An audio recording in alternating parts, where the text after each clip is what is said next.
हाँ तो बच्चों, पिछली वीडियो में हमने metals and non metals chapter start किया था। उनकी physical properties, chemical properties, reaction with oxygen, reaction with acids, उनके ऑक्साइड्स कैसे होते हैं, रिएक्शन विद वाटर, और हमने इलेक्ट्रॉनिक कॉन्फ़िगरेशन भी कर लिया था। और मैंने कहा था कि ये तुमको एटॉमिक नंबर सारे याद करने हैं और इलेक्ट्रॉनिक कॉन्फ़िगरेशन लिखना है, क्योंकि आज हम लोग करेंगे कि आयोनिक बॉन्ड्स कैसे बनते हैं।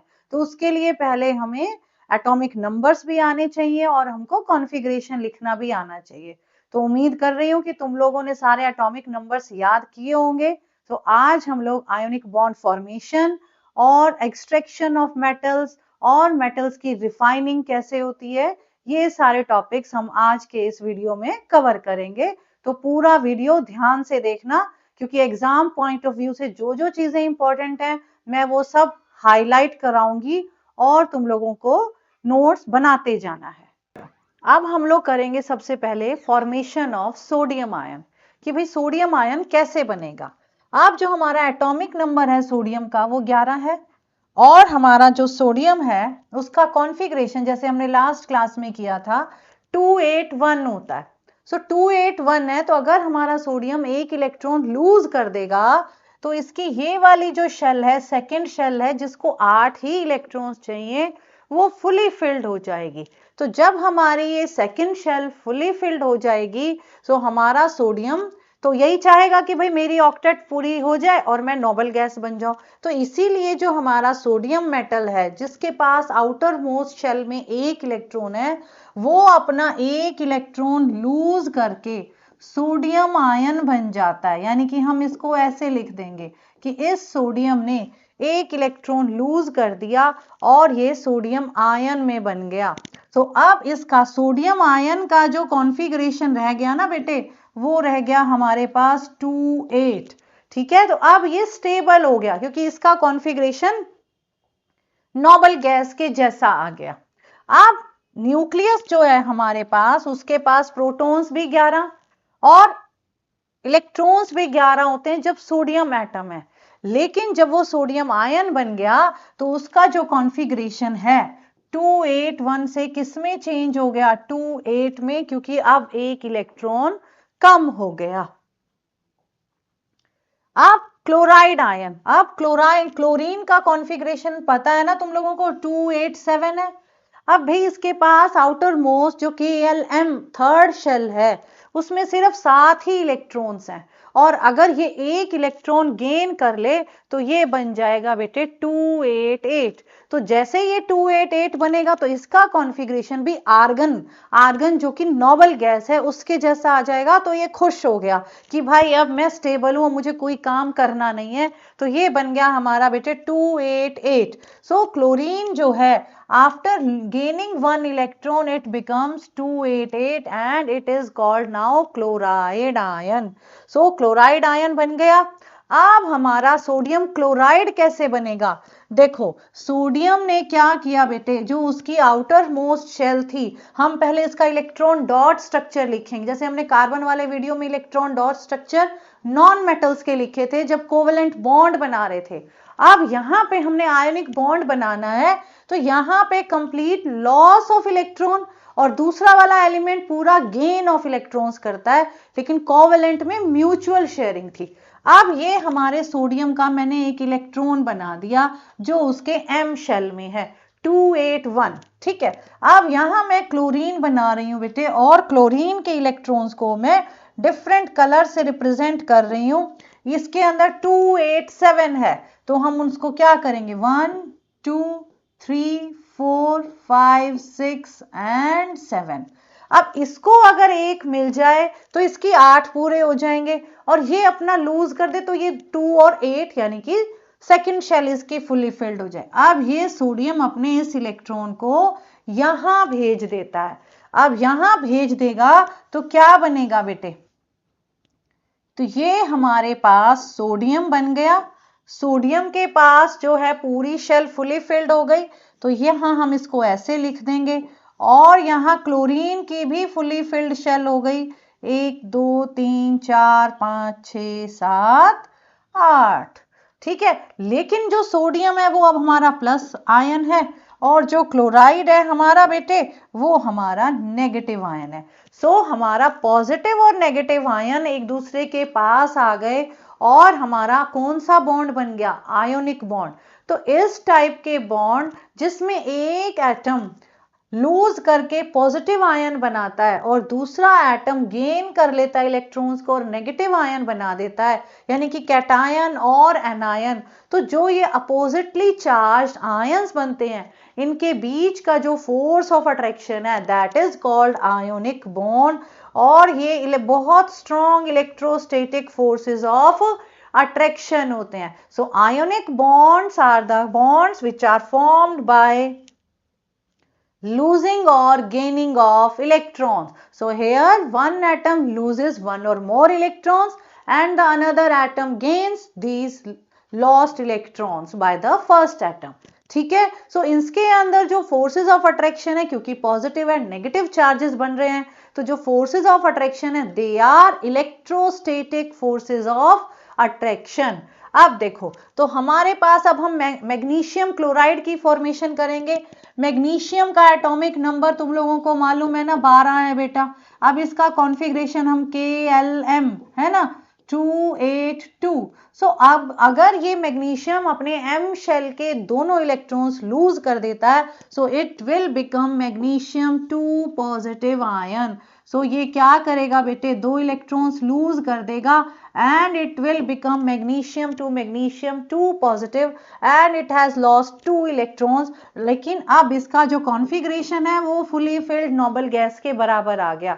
नाउ इट इज स्टेबल, क्योंकि इसकी ऑक्टेट हमारी कंप्लीट है। अब ये क्या करेगा, क्लोरीन इसके साथ रिएक्ट करना चाह रहा है। सो क्लोरीन का अभी अभी हमने लिखा भाई 287 है। अब क्लोरीन क्या करेगा बेटे, वो एक इलेक्ट्रॉन को गेन कर लेगा। एक इलेक्ट्रॉन गेन करते ही वो Cl नेगेटिव बन जाएगा, और Cl नेगेटिव जो है वो होता है 288। लेकिन मैग्नीशियम भाई साहब ने तो 2 इलेक्ट्रॉन्स लूज किए थे और क्लोरीन को तो एक ही चाहिए। तो मैग्नीशियम के 2 इलेक्ट्रॉन्स को अकोमोडेट करने के लिए 2 क्लोरीन आएंगे, तभी तो हमारा जो सॉल्ट बनेगा वो न्यूट्रल बनेगा ना। टोटल पॉजिटिव चार्ज और टोटल नेगेटिव चार्ज को तुमने हमेशा इक्वल करना है। उतने नंबर ऑफ, अगर नेगेटिव पे ज्यादा चार्ज है तो पॉजिटिव ज्यादा करोगे तुम लोग, ठीक है। तो यानी कि हमको वो बैलेंस रखना है बेटा। तो अब ये क्योंकि 2 इलेक्ट्रॉन्स लूज कर रहा था, सो मैग्नीशियम हमारा 2 क्लोराइड आयंस के साथ कंबाइन करेगा। तो जब ये मैग्नीशियम हमारा 2 क्लोराइड आयंस के साथ कंबाइन करेगा, तो ये देखो ये ऐसे कंबाइन करेगा। हम क्या करेंगे, पहले हमने मैग्नीशियम के 2 इलेक्ट्रॉन्स बना दिए, ये हमने उसके बनाए। अब मैग्नीशियम अपना एक इलेक्ट्रॉन एक क्लोरीन को दे रहा है और दूसरा इलेक्ट्रॉन बेटे वो दूसरे क्लोरीन को दे रहा है। इसीलिए Mg के ऊपर हमने 2+ चार्ज लगाया है और क्लोराइड के ऊपर हमने -1 है और 2 लिख दिया। सो जो फॉर्मूला ऑफ द कंपाउंड आया वो आ गया हमारा MgCl2, क्योंकि एक Mg के साथ 2 क्लोराइड आयन कंबाइन कर रहे हैं। So this is MgCl2। और ये जो transfer of electrons from a metal to a non metal, ऐसे जो हमारा कंपाउंड्स होते हैं उनको हम लोग कहते हैं आयोनिक कंपाउंड्स और इलेक्ट्रोवैलेंट कंपाउंड। यानी कि जिन कंपाउंड्स में आयोनिक बॉन्ड्स बनते हैं, यानी कि एक मेटल इलेक्ट्रॉन्स लूज करता है, नॉन मेटल इलेक्ट्रॉन गेन करता है, ऐसे कंपाउंड्स को हम लोग आयोनिक कंपाउंड्स या फिर इलेक्ट्रोवैलेंट कंपाउंड्स बोलते हैं। तो NaCl, MgCl2, PbCl2, KCl, है ना, ये सारे हमारे कैसे कंपाउंड्स हैं, ये सारे हमारे आयोनिक कंपाउंड्स हैं। अब हम लोगों को लिखना है electron dot structures for sodium, oxygen and magnesium. आप सोडियम का इलेक्ट्रॉन डॉट स्ट्रक्चर लिखोगे कैसे बेटे, ऐसे। मैग्नीशियम का इलेक्ट्रॉन डॉट स्ट्रक्चर लिखोगे ऐसे, ठीक है।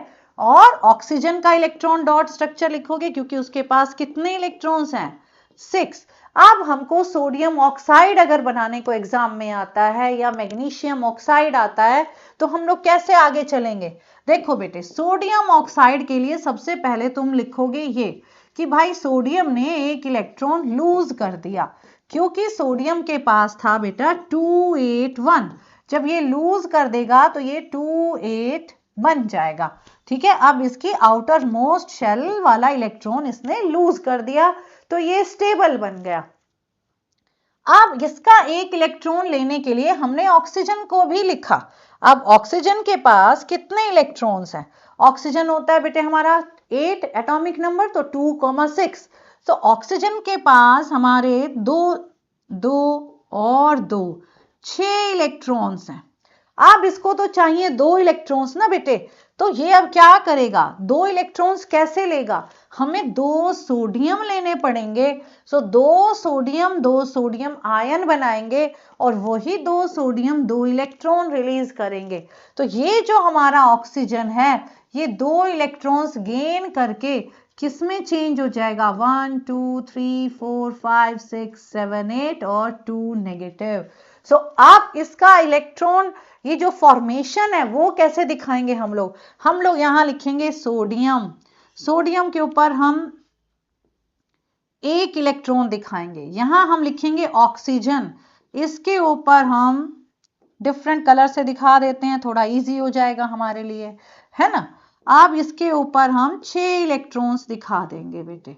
फिर से हम सोडियम लिख रहे हैं, सोडियम के पास फिर से एक ही इलेक्ट्रॉन है। तो एक ऑक्सीजन को 2 इलेक्ट्रॉन देने के लिए कितने सोडियम यूज हो रहे हैं बेटा?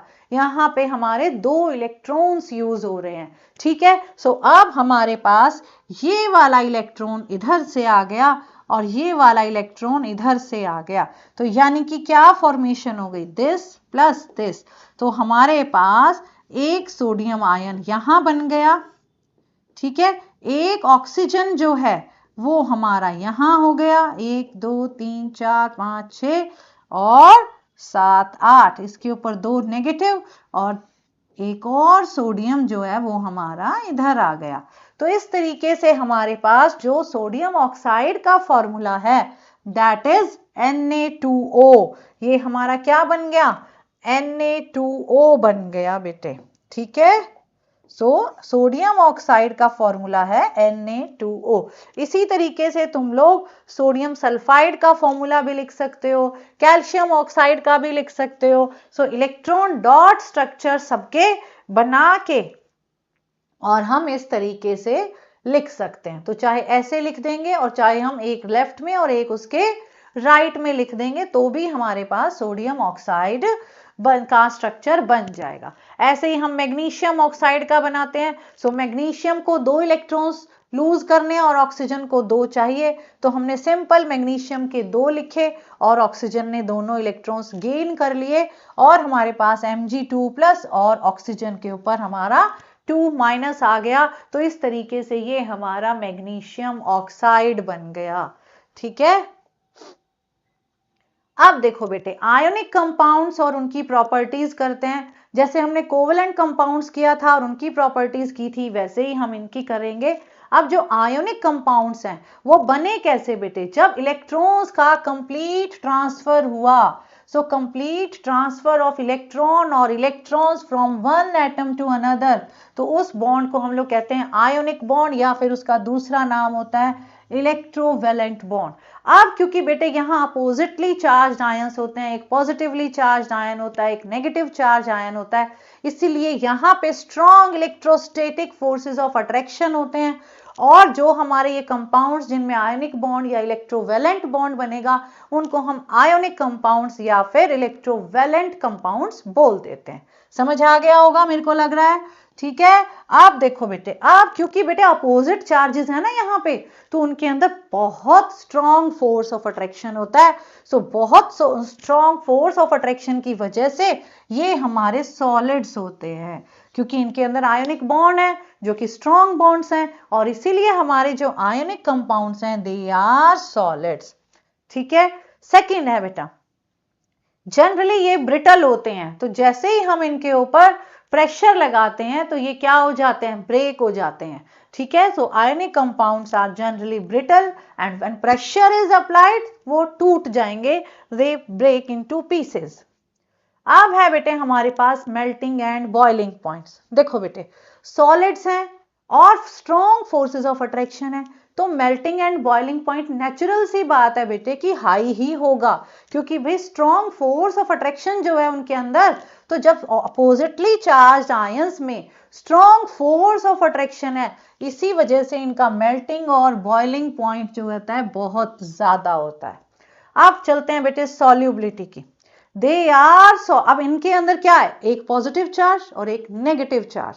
तो जिनके पास भी बेटे पॉजिटिव और नेगेटिव चार्ज होता है ना, वो हमारे पोलर कंपाउंड्स होते हैं।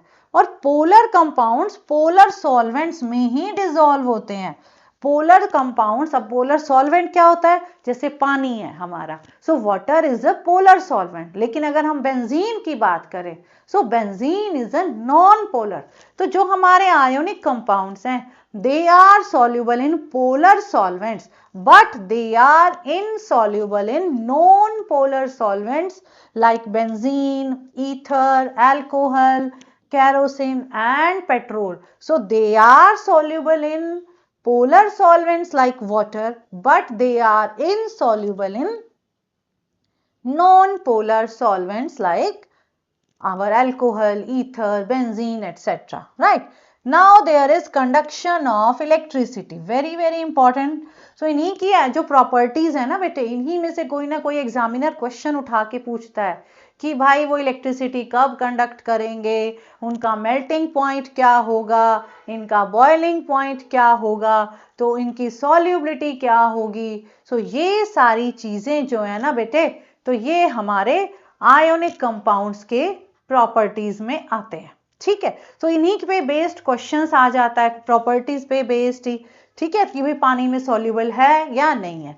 अब देखो कंडक्शन ऑफ इलेक्ट्रिसिटी, तो जो हमारे आयोनिक कंपाउंड्स हैं, सॉलिड स्टेट में तो बेटे इलेक्ट्रिसिटी कोई कंडक्ट ही नहीं कर सकता, क्योंकि भाई सॉलिड में तो पार्टिकल्स ही इतने पास पास चिपके हुए हैं कि बेचारे पार्टिकल्स मूव ही नहीं करेंगे, तो कंडक्ट कैसे होगी इलेक्ट्रिसिटी। तो ये जो हमारे आयोनिक कंपाउंड्स हैं, जब वो पानी में डिसॉल्व होते हैं, या तो वो तब इलेक्ट्रिसिटी कंडक्ट करते हैं, या फिर हमने उनका मोल्टन सॉल्यूशन यानी कि मेल्ट बना लिया, मेल्ट मोल्टन फॉर्म में वो इलेक्ट्रिसिटी कंडक्ट करते हैं, क्योंकि इन दोनों फॉर्म में उनके पास फ्लो करने के लिए चार्ज्ड पार्टिकल्स हैं।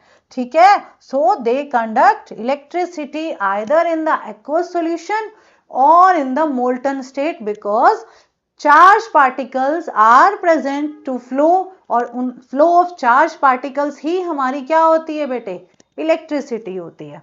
अब है हम अगर किसी भी कंडक्टिव सॉल्यूशन की कंडक्टिविटी को टेस्ट करना है, तो हम कैसे करेंगे। हमने एक बीकर ले लिया बेटे, उसमें हमने एक्वस NaCl सॉल्यूशन लिया, और फिर हमने उसमें 2 इलेक्ट्रोड्स लगा लिए, ग्रेफाइट की रोड्स लगाई हैं, उनको बैटरी से कनेक्ट किया और एक बल्ब लगा दिया। जब हम यहाँ से स्विच ऑन कर देंगे, तो हमारा जो ये बल्ब है, क्योंकि NaCl का सॉल्यूशन लिया हमने, तो ये बल्ब हमारा ग्लो करेगा। तो इससे हमें पता चल रहा है कि भाई जो हमारे आयोनिक कंपाउंड्स है ना, दे conduct electricity in aqueous solution.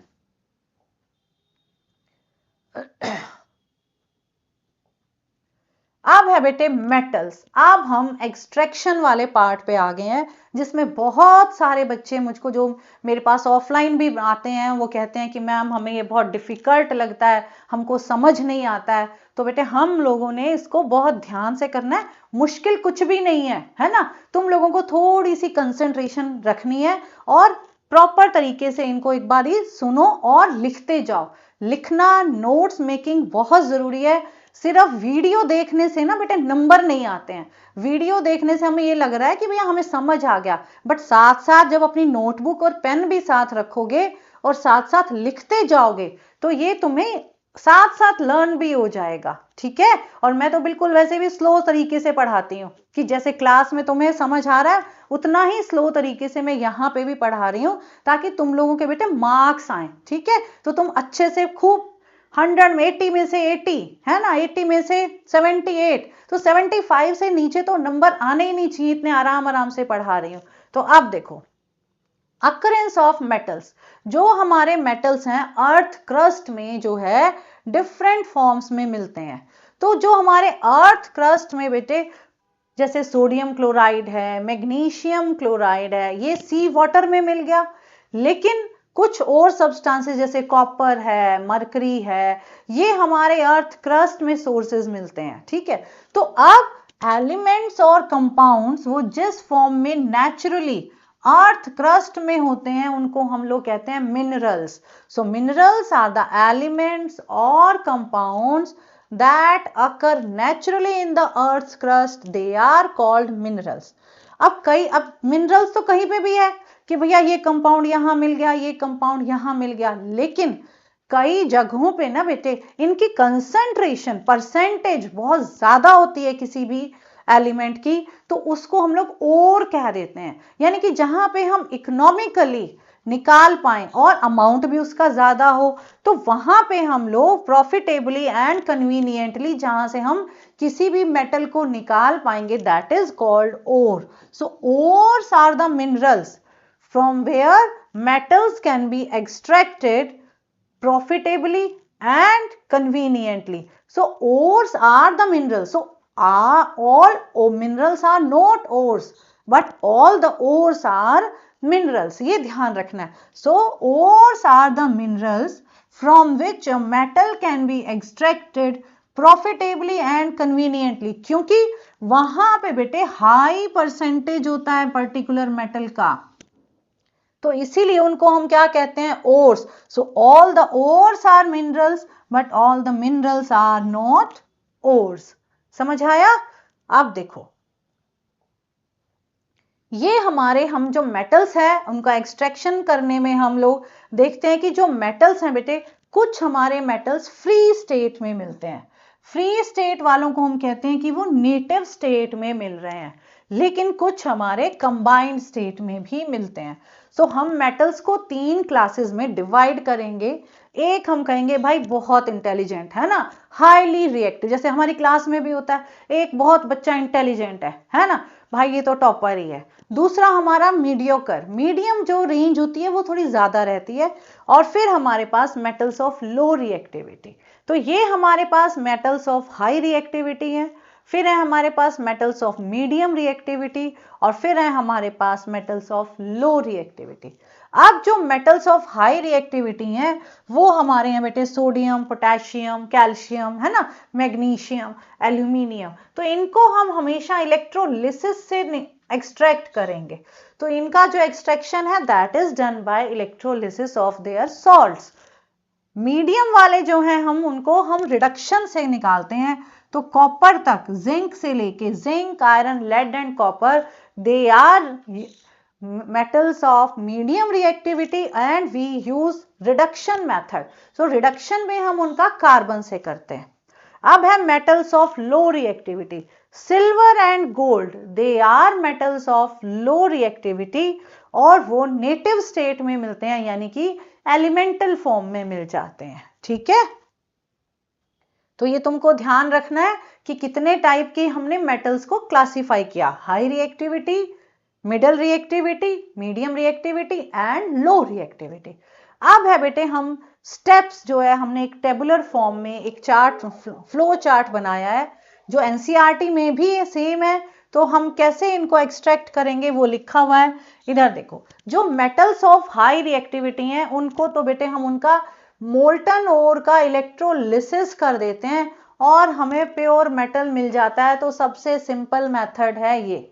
ठीक है, अब जो हमारे मेटल्स ऑफ मीडियम रिएक्टिविटी हैं इनके लिए हमें थोड़े से स्टेप्स लेने पड़ते हैं, क्योंकि भाई ये रिएक्ट करते हैं, कुछ कुछ कंपाउंड्स बनाते हैं, तो इसीलिए हमको क्या करना पड़ेगा बेटे, हमें इनके जो है थोड़ा सा कुछ कुछ तो इनके साथ प्रोसेसिंग करनी पड़ेगी, है ना। सबसे पहला ये हमारे जो मीडियम रिएक्टिविटी के हैं ना बेटे, 3 टाइप के ओर्स में मिलते हैं। एक होते हैं ऑक्साइड ओर्स, एक कार्बोनेट ओर्स और सल्फाइड ओर्स। जो हमारे ऑक्साइड ओर्स हैं, ऑक्साइड ओर से मेटल को लेना कंपैरेटिवली इजी है, क्योंकि ऑक्सीजन है, सिंपल हमने उसको हीट किया तो वो मेटल का के फॉर्म में रिडक्शन हो गया उसका, और फिर हमने उसका प्योरिफिकेशन कर दिया। तो अब ऑक्साइड को हम कार्बन के साथ भी रिड्यूस कर सकते हैं। कईयों का सिंपल होता है कि सिंपल हीटिंग से ही हो जाता है रिडक्शन। अब कार्बोनेट और सल्फाइड ओर्स, इनके लिए हम एक अलग मेथड यूज करें, C for carbonate and C for calcination. So जो कार्बोनेट ओर्स हैं उनको भी पहले हम ऑक्साइड में चेंज करेंगे, तो उनको हम लिमिटेड सप्लाई ऑफ एयर में जब हीट करते हैं, तो जैसे जिंक कार्बोनेट है, तो जिंक कार्बोनेट को जब हमने लिमिटेड सप्लाई ऑफ एयर में हीट किया, सो उस प्रोसेस को हम कहते हैं कैल्सिनेशन। तो तुमने याद कैसे रखना है, C for calcination, C for carbonate. So carbonate ores को जब हम लिमिटेड सप्लाई ऑफ एयर में हीट करेंगे तो हम उसको उसके ऑक्साइड में कन्वर्ट कर देते हैं, that process is called calcination. और जो ऑक्साइड बन गया फिर उसका रिडक्शन कर देंगे, जैसे हमने यहाँ ऑक्साइड ओर का रिडक्शन करा, ऐसे ही हमने पहले ये कार्बोनेट वाले को ऑक्साइड में चेंज किया और फिर हमने उसका रिडक्शन कर दिया। रिडक्शन के बाद का स्टेप हमारा प्योरिफिकेशन है। अब ऐसे ही बेटे सल्फाइड ओर, अब तुम लोग खाते हो ना कि रोस्ट कर दिया है ना, तो रोस्टेड क्या क्या, जैसे हम लोग मूंगफली रोस्ट करके खा लेते हैं, है ना, मखाने रोस्ट करके खा लेते हैं, पनीर टिक्का खाते हो, दैट इज रोस्टेड। तो रोस्टिंग का मतलब होता है कि जब खूब खुली हवा में चीजों को बर्न करके हीट कर रहे हैं, मतलब, ठीक है। So in the excess of air जब हम हीट करते हैं, सो एक्सेस ऑफ एयर में सल्फाइड ओर्स की हीटिंग होती है। तो ये सल्फाइड ओर्स को जब हम हीट करेंगे, that process is called roasting, क्योंकि इसमें एयर क्वांटिटी एक्सेस में लेते हैं।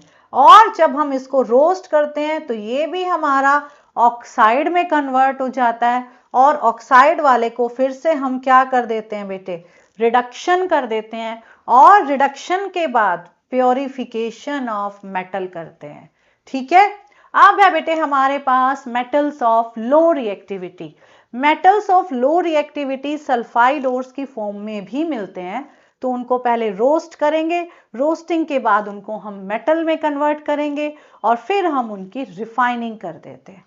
तो ये तुमको फ्लो चार्ट याद रखना है 2 बार 3 बार, तो तुमको ज्यादा कुछ स्टेप्स नहीं है भाई। कार्बोनेट है तो कैल्सिनेशन, सल्फाइड्स हैं तो रोस्टिंग, फिर ऑक्साइड में कन्वर्ट हो गए तो भाई रिडक्शन करना ही करना है, और रिडक्शन के बाद प्योरिफिकेशन करना है, ठीक है। सो ये हमारे पास, अब देखो बेटे सबसे पहला स्टेप होता है, अब क्योंकि बेटे बड़े बड़े पत्थरों की फॉर्म में ओर्स मिलते हैं, तो हम अब इतने बड़े पत्थर से ऐसे तो निकालना नहीं जाएगा कुछ भी। तुमने कई बार देखा होगा कि नमक लेके घूम रहे होते हैं, तो वो बड़े बड़े पत्थरों में ही तो नमक होता है ना, NaCl भी। तो ऐसे ही हमारा जो ओर्स होते हैं बड़े बड़े पत्थर होते हैं, तो उनमें बहुत सारी सैंड और रॉकी मटेरियल होता है।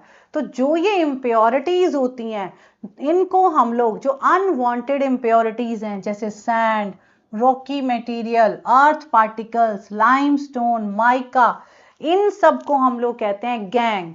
तो ये हमारे जो इम्प्योरिटीज हैं, जो अनवांटेड पार्टिकल्स हैं, जो किसी और में प्रेजेंट होते हैं, उनको हम लोग कहते हैं gang. And before extracting a metal, हम उनको रिमूव करते हैं गैंग पार्टिकल्स को। तो गैंग पार्टिकल्स को रिमूव करने के जो मेथड्स हम यूज करेंगे वो डिपेंड करते हैं बेटे डिफरेंसेस बिटवीन द फिजिकल और chemical properties of the ore and the gangue. तो भाई अगर हमारा ओर है, उसकी जो फिजिकल और केमिकल प्रॉपर्टीज में डिफरेंस है, उसके बेस पे हम अलग अलग मेथड्स यूज करते हैं, and this process is called enrichment of ores. और अब जब हमने गैंग पार्टिकल्स को निकाल लिया तो बेटे हमें कंसंट्रेटेड ओर मिल गया। कंसंट्रेटेड मींस जिसके अंदर काफी हाई परसेंटेज है मेटल की, ठीक है। सो पहले तो उसमें बहुत सारी मिट्टी विट्टी सब था, लेकिन अब क्योंकि हमने उसमें से गैंग को निकाल दिया, तो अब हमारे पास higher percentage of the metal आ गया, and this process is called enrichment of ore. भाई हमने एनरिचमेंट कर दिया, हमने गंदगी को बाहर कर दिया। अब लो मेटल्स जो हमारे रिएक्टिविटी सीरीज में लो हैं, उनका सबसे पहले हम एक्सट्रैक्शन कर लेते हैं बेटे।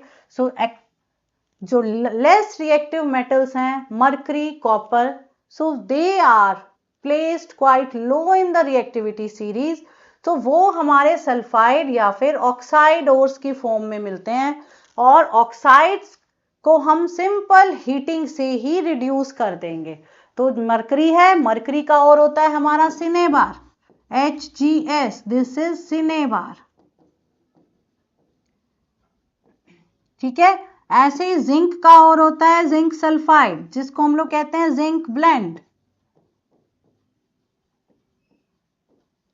तो ये तुमको ध्यान रखना है कि what is cinnabar, cinnabar is the sulphide ore of mercury, what is zinc blende, it is the sulphide ore of zinc.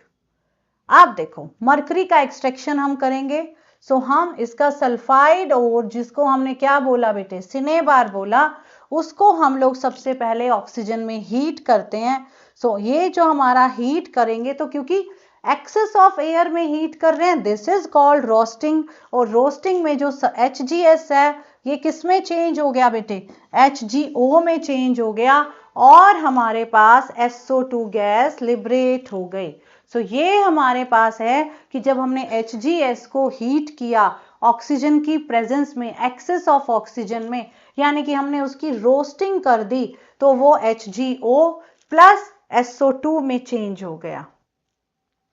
अब स्टेप 2, ऑक्साइड बन गया। अब ऑक्सीजन को तुमने रिमूव करना है, तो हम ऑक्सीजन HgO यानी कि मरकरी ऑक्साइड को जब हम हीट करेंगे, तो सिंपल मरकरी मेटल लिक्विड और ऑक्सीजन निकल जाती है। सो मरकरी मेटल जो है वो सिंपल हीटिंग से ही बन गया, ठीक है। जिंक वाले में हमें लेना पड़ेगा कोई रिड्यूसिंग एजेंट, तो ये सिंपल मरकरी की एक्सट्रैक्शन थी।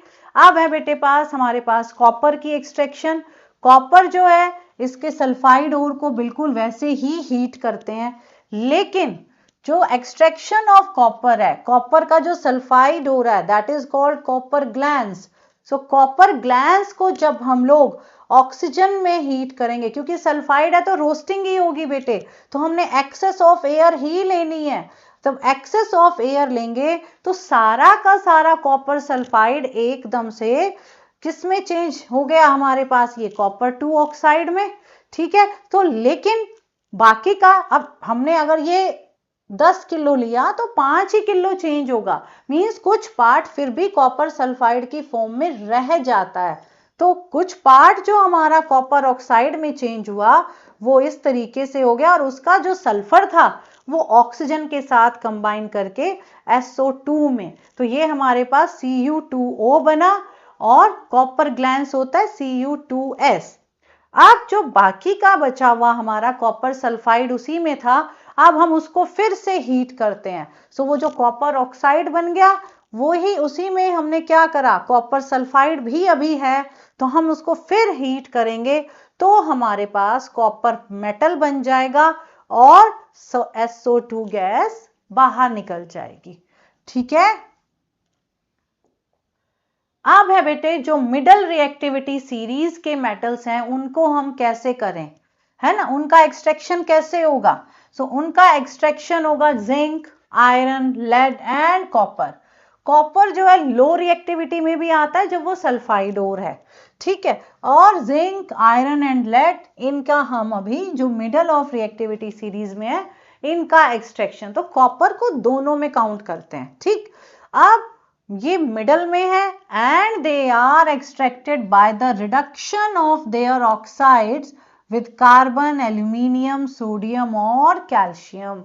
तो हम उनके जो ऑक्साइड्स बन गए उनको हीट करेंगे, चाहे कार्बन के साथ, किसी किसी को एल्यूमिनियम के साथ भी, किसी को सोडियम और कैल्शियम के साथ भी हीट करना पड़ता है। तो इस तरीके से हम मॉडरेटली जो भी हमारे रिएक्टिव मेटल्स हैं उनका एक्सट्रैक्शन करेंगे। अब नेचर में कुछ तो ऑक्साइड्स की फॉर्म में मिलेंगे, कुछ हमारे कार्बोनेट की फॉर्म में मिलेंगे, और कुछ हमारे सल्फाइड की फॉर्म में।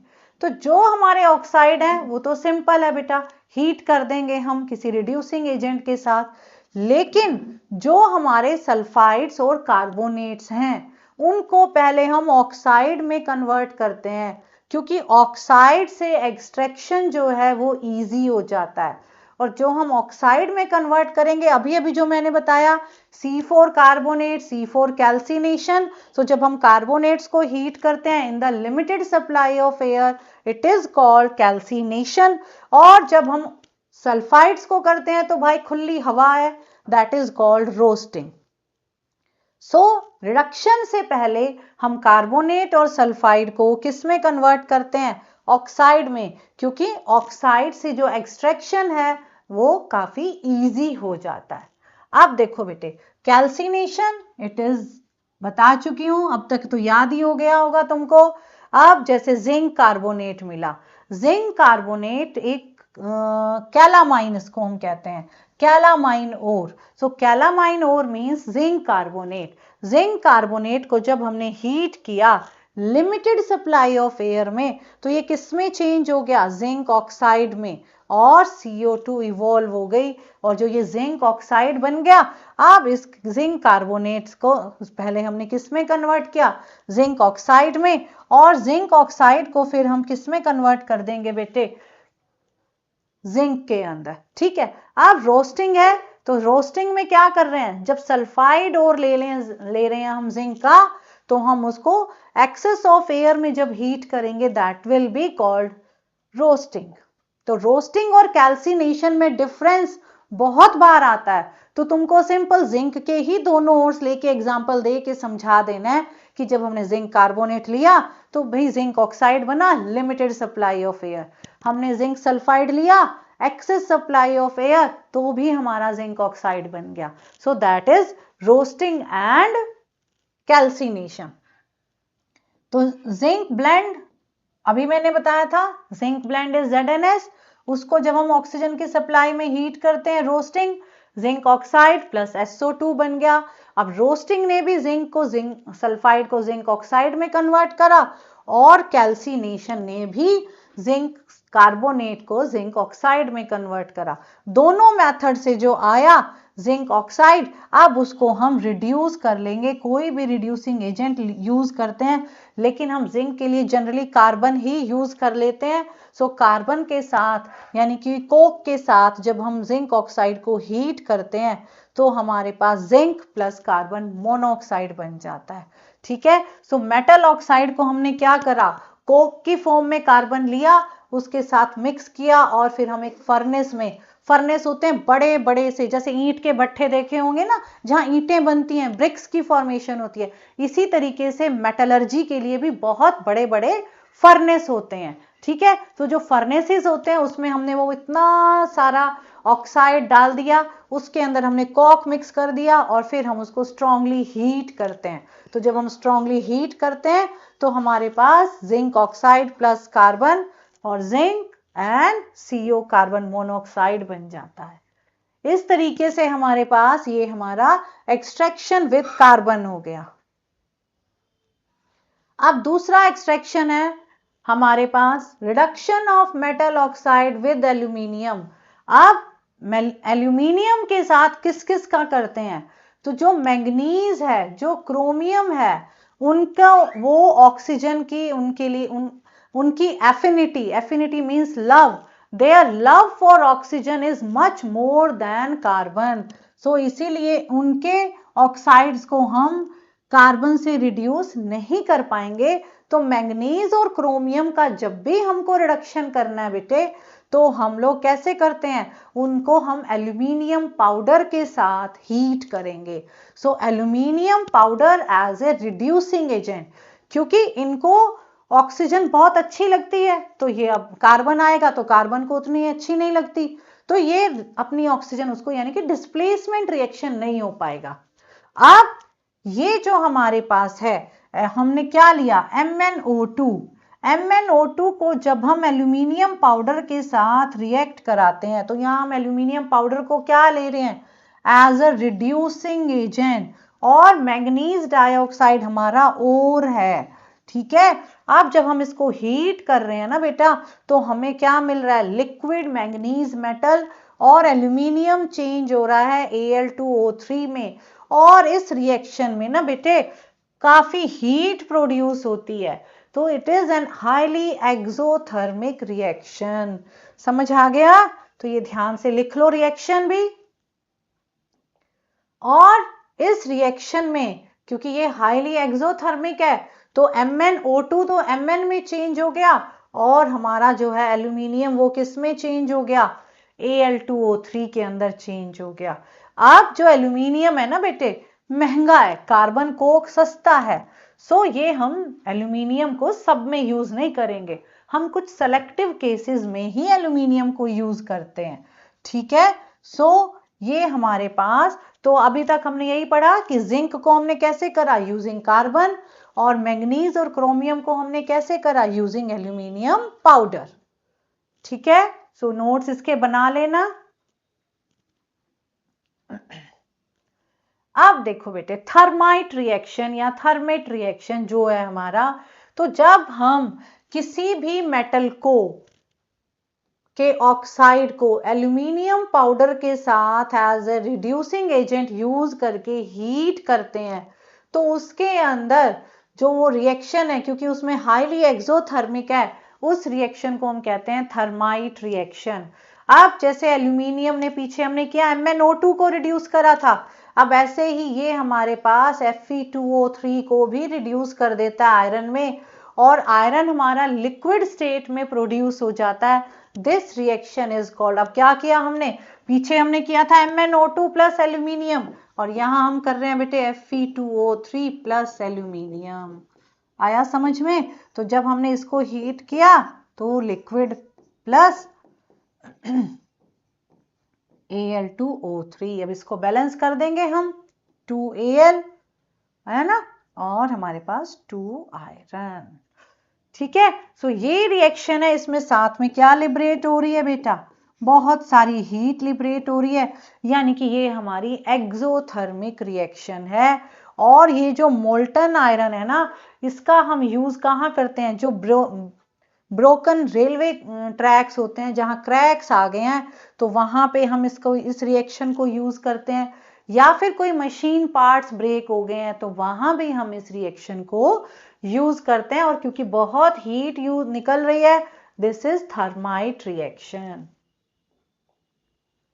अब है बेटे metals, extracting metals towards top of the activity series. आज हम लोग एक्सट्रैक्शन ऑफ मेटल्स यहीं तक करेंगे। ठीक है, तो जो भी हमारे टॉप रिएक्टिविटी के मेटल्स हैं उनका भी एक्सट्रैक्शन आज हम लोग करते हैं, ये तुमने याद आज ही कर लेना है।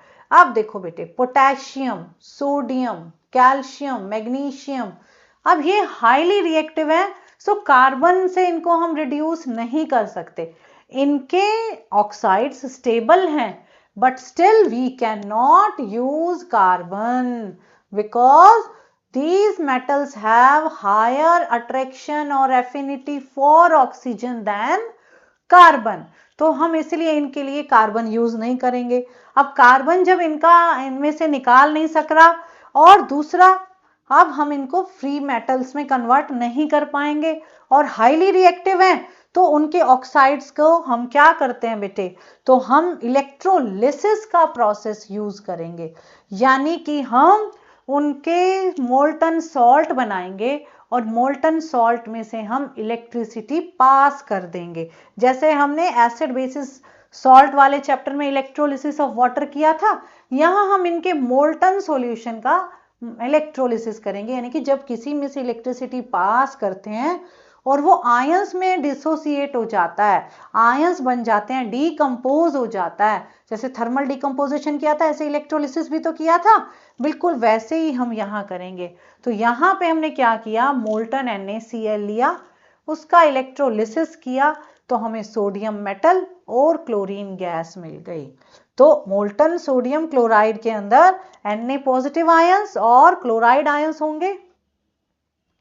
अब देखो जब हमारे पास मोल्टन NaCl है, यहां हमने ले लिया बेटे मोल्टन NaCl, ठीक है, मोल्टन NaCl के अंदर हमने 2 इलेक्ट्रोड्स डिप कर दिए, कार्बन रोड्स डिप कर दी, और यहां हमने बेटा बैटरी लगा दी। ठीक है, अब जो छोटा एंड ऑफ द बैटरी होता है दैट इज पॉजिटिव, जो बड़ा एंड होता है नेगेटिव, ये तुमको मालूम है। अब क्योंकि बेटे हमने इसमें ले लिया था NaCl, सो NaCl किस चीज में ब्रेक हो गया, Na पॉजिटिव में और Cl नेगेटिव में। अब हमें पता है कि oppositely charge ions attract each other, तो Cl वाले जो आयंस है ना बेटे, Cl वाले हमारे आयंस जिनको मैं ग्रीन कलर से दिखा रही हूँ, वो सारे यहाँ पहुंच जाएंगे, यानी कि एनोड के पास।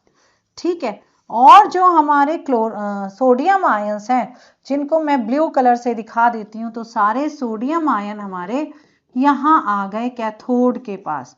तो अब हम रिएक्शंस लिखेंगे किस किस की, एनोड की और कैथोड की। अब देखो एनोड पे कौन गया, क्लोराइड आयंस। क्लोराइड आयंस के पास नेगेटिव चार्ज है, वो अपने क्लोराइड आयंस नेगेटिव इलेक्ट्रॉन्स छोड़ देंगे और Cl2 में चेंज हो जाएंगे, यानी कि एनोड पे हमें क्या मिलेगी, क्लोरीन गैस। अब आते हैं बेटे हम कैथोड पे। कैथोड पे हमारे पास कौन है, कैथोड पे हमारे पास सोडियम आयंस गए। सोडियम आयंस क्या करेंगे, जो ये क्लोरीन ने इलेक्ट्रॉन्स लूज किए हैं, ये वाले इलेक्ट्रॉन्स गेन करके सोडियम में चेंज हो जाएंगे। So sodium will be obtained at cathode and chlorine gas will be obtained at anode. So ये हमने तो कैथोड पे हमें सोडियम मिल गया और एनोड पे हमें क्लोरीन मिल गया। लेकिन इसमें मोल्टन ही लेंगे, हम एक्वस सॉल्यूशन नहीं ले सकते, क्योंकि एक्वस में बेटे वाटर के भी आयंस आ जाएंगे, H पॉजिटिव और OH नेगेटिव आयंस। अब वो भी रिएक्शन स्टार्ट कर देंगे, तो वो तो अगर हमने एक्वस सॉल्यूशन ले लिया तो हमारा क्लोर एल्कली प्रोसेस बन जाएगा। ठीक है, तो हमें वहां सोडियम मेटल नहीं मिलेगा, वहां हमें NaOH सॉल्यूशन मिल जाएगा। तो इसीलिए हम इनका इलेक्ट्रोलिसिस एक्वस सॉल्यूशन का नहीं करेंगे, हम सिर्फ मोल्टन स्टेट का इलेक्ट्रोलिसिस करेंगे। सो ये तो थी बेटे हमारी extraction of metals and low reactivity, middle reactivity and high reactivity. So अब हमने डिफाइन करनी है terms minerals, ores and gangue. ये तुम लोग लिखोगे डेफिनेशंस, ठीक है, यहां मैंने दी हुई है, देख लो। अब है हमारे पास रिफाइनिंग ऑफ मेटल्स। तो रिफाइनिंग ऑफ मेटल्स हम लोग अब कैसे करते हैं, जो मेटल्स हैं अभी तक जो हमें मिल गए वो प्योर स्टेट में नहीं थे। प्योर स्टेट मीन्स अभी भी थोड़ी बहुत उसमें इम्प्योरिटीज हैं।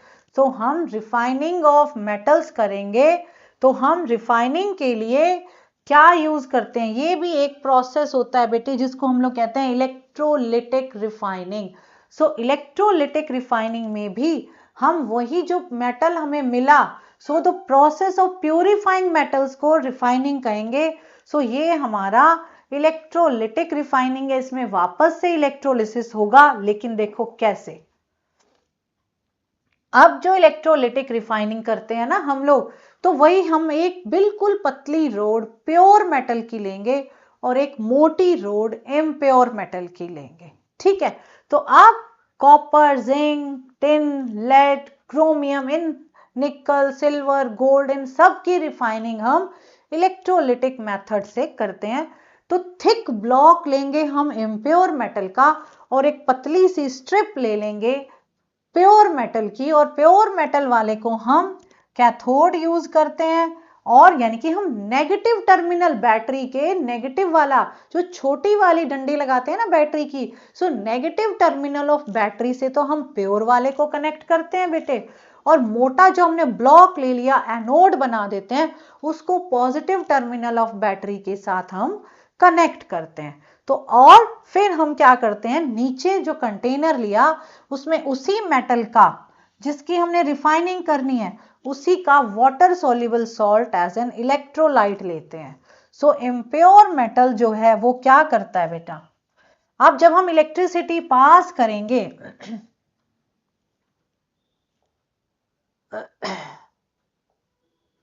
ये देखो अब हमने क्या करा, कॉपर का है, हमने एनोड मोटा ले लिया और हमने कैथोड पतला ले लिया, और इसमें हमने कॉपर का ही सल्फेट सॉल्यूशन ले लिया। अब जब हम इलेक्ट्रिसिटी पास करेंगे, सो कॉपर आयंस, ये एनोड वाले, यहाँ एनोड से निकलते हुए कॉपर आयंस इसकी तरफ चले जाएंगे। तो ये एनोड हमारा धीरे धीरे पतला होता जाएगा, इसमें जो भी इम्प्योरिटीज थी वो नीचे बैठती रहेंगी, उन इम्प्योरिटीज को हम कह देंगे बेटे एनोड मड। और ये हमारा जो कैथोड है ना, जो पतली सी स्ट्रिप ली थी, उस पे प्योर कॉपर डिपॉजिट होता जाएगा और ये हमारा जो है रॉड मोटी हो जाएगी। तो इस तरीके से हमने ये एनोड जो हमने इम्प्योर लिया था उसको प्योर कर दिया, यानी कि यहां से प्योर मेटल निकल निकल के, तो जब तक हम इलेक्ट्रिसिटी पास करते रहेंगे तब तक ये सारा प्रोसेस चलता रहेगा और यहाँ पे हमारे इम्प्योरिटीज जमा होती जाएंगी, जिसको हम कहते हैं एनोड मड। सो ये प्रोसेस था बेटे हमारा प्योरिफिकेशन का। ठीक है, सो इसके अंदर मैंने तुमको सब बता दिया कि क्या करना है। सो अब हमारे पास एक लास्ट टॉपिक बच गया है कोरोजन का, वो हम अगली क्लास में करेंगे।